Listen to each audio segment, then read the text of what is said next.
Assalamualaikum warahmatullahi wabarakatuh. Perkenalkan, saya Devi Febriana dengan NIM C1C01928. Yang saya hormati Bapak Wirma Eka Putra selaku dosen pembimbing mata kuliah akuntansi keperilakuan. Untuk memenuhi tugas mata kuliah akuntansi keperilakuan, saya akan menjelaskan materi tentang aspek keperilakuan pada perencanaan laba dan penganggaran.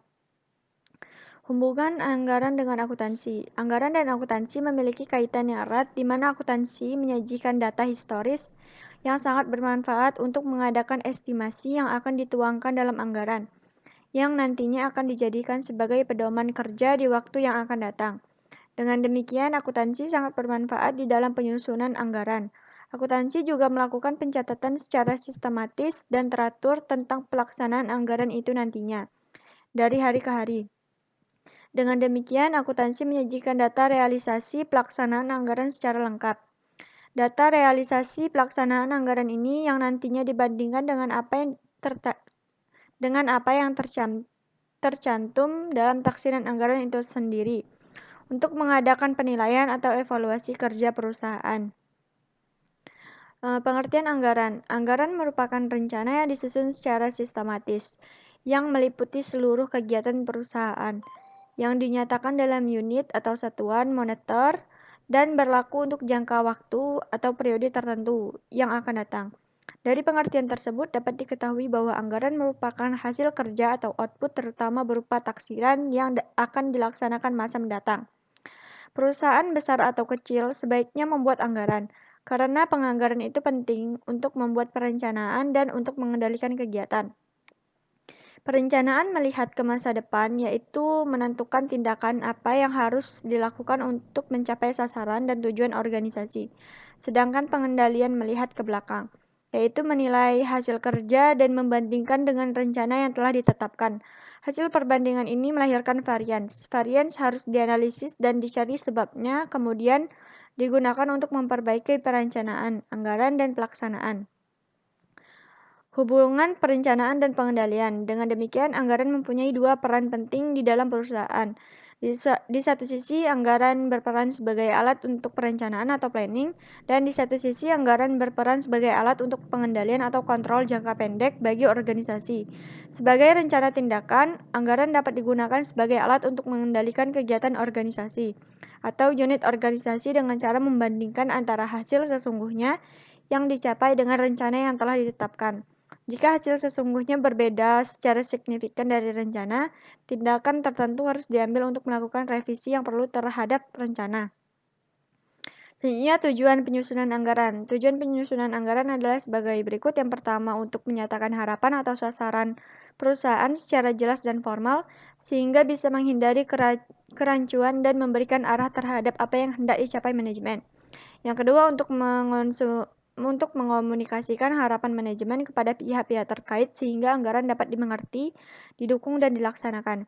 Yang ketiga, untuk menyediakan rencana terperinci mengenai aktivitas dengan maksud mengurangi ketidakpastian dan memberikan pengarahan yang jelas bagi individu dan kelompok dalam upaya mencapai tujuan perusahaan.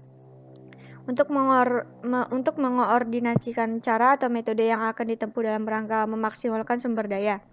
Yang kelima adalah untuk menyediakan alat pengukur dan mengendalikan kinerja individu dan kelompok, serta menyediakan informasi yang akan mendasari perlu atau tidaknya tindakan koreksi. Prosedur penyusunan anggaran. Yang pertama ada bagian administrasi. Bagian administrasi merupakan fungsi yang memegang perencanaan yang sangat penting terhadap tercapainya kelancaran usaha kegiatan maupun aktivitas yang dilakukan oleh perusahaan atau organisasi. Yang kedua, bagian keuangan. Bagian keuangan mempunyai tugas melakukan pengontrolan terhadap keuangan perusahaan. Dalam menyelenggarakan tugas pokok sebagaimana yang dimaksud, bagian keuangan mempunyai tugas dan fungsi sebagai berikut. Yang pertama, mencatat pemasukan dan pengeluaran perusahaan,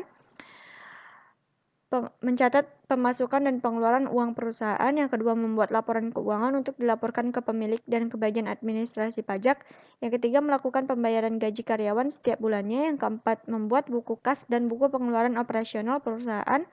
Yang kelima, melakukan pembayaran terhadap biaya operasional kantor. Selanjutnya ada fungsi perencanaan laba dan anggaran. Perencanaan laba adalah pengembangan dari rencana operasional untuk mencapai sasaran dan tujuan. Laba sangat penting dalam perencanaan karena rencana yang diharapkan adalah laba yang memuaskan. Perencanaan laba perusahaan terdiri dari anggaran operasi terperinci dan anggaran laporan keuangan.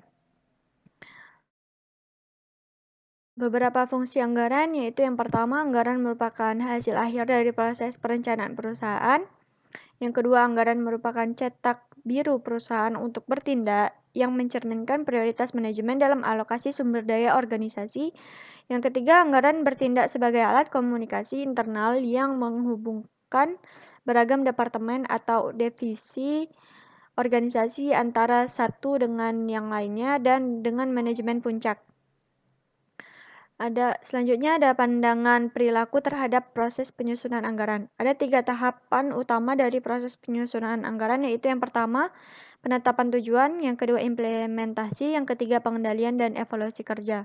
Untuk menyusun anggaran atau rencana laba, terdapat langkah-langkah tertentu yang perlu diambil, yaitu yang pertama, manajemen puncak harus memutuskan apa yang menjadi tujuan jangka pendek perusahaan dan strategi mana yang akan digunakan untuk mencapainya. Yang kedua, tujuan harus ditetapkan dan sumber daya dialokasikan. Yang ketiga, suatu anggaran atau rencana laba yang komprehensif harus disusun, kemudian disetujui oleh manajemen puncak. Setelah disetujui, anggaran harus dikomunikasikan kepada karyawan yang kinerjanya dikendalikan. Anggaran digunakan untuk mengendalikan biaya dan menentukan bidang masalah yang dalam organisasi tersebut dengan membandingkan hasil kinerja aktual dengan tugas yang telah dianggarkan secara periodik. Konsekuensi disfungsional proses penyusunan anggaran. Yang pertama adalah rasa tidak percaya. Riset telah menemukan sejumlah besar rasa tidak percaya diri terhadap seluruh proses anggaran pada tingkat penyelisa didasarkan pada keyakinan penyelisa bahwa yang pertama, anggaran cenderung untuk terlalu menyederhanakan atau mendistorsi situasi real dan gagal untuk memungkinkan dimasukkannya varians dalam faktor eksternal.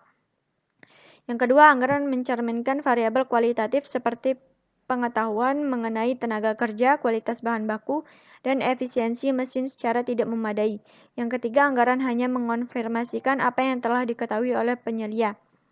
Yang keempat, anggaran seringkali digunakan untuk memanipulasi penyelia sehingga ukuran kinerja yang diindikasikan dicurigai. Yang kelima, laporan anggaran menekankan pada hasil, bukan pada alasan. Yang keenam, anggaran menunggu gaya kepemimpinan penyelia. Yang ketujuh, anggaran cenderung untuk menekankan pada kegagalan. Selanjutnya ada resistensi.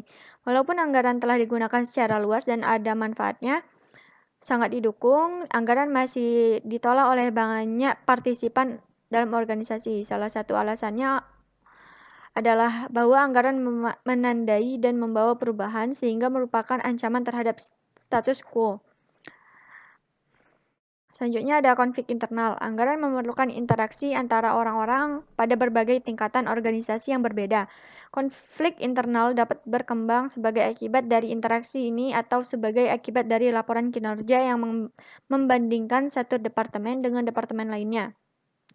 Selanjutnya, efek samping lain yang tidak diinginkan, penekanan yang berlebihan pada kinerja departemen dan kurang menekankan pada kinerja organisasi secara keseluruhan. Dengan memfokuskan perhatian secara eksklusif pada kinerja departemental, maka ketergantungan dan ekonomi antar departemen yang penting dapat diabaikan. Selanjutnya, konsep keperilakuan yang relevan dalam proses penyusunan anggaran. Tahap penetapan tujuan. Tujuan organisasi sangat dipengaruhi oleh tujuan anggota organisasi yang dominan, yang secara kolektif mempunyai pengendalian yang mencukupi atas sumber daya organisasi untuk membuat komitmen ke arah tertentu atau untuk menahan dari yang lain.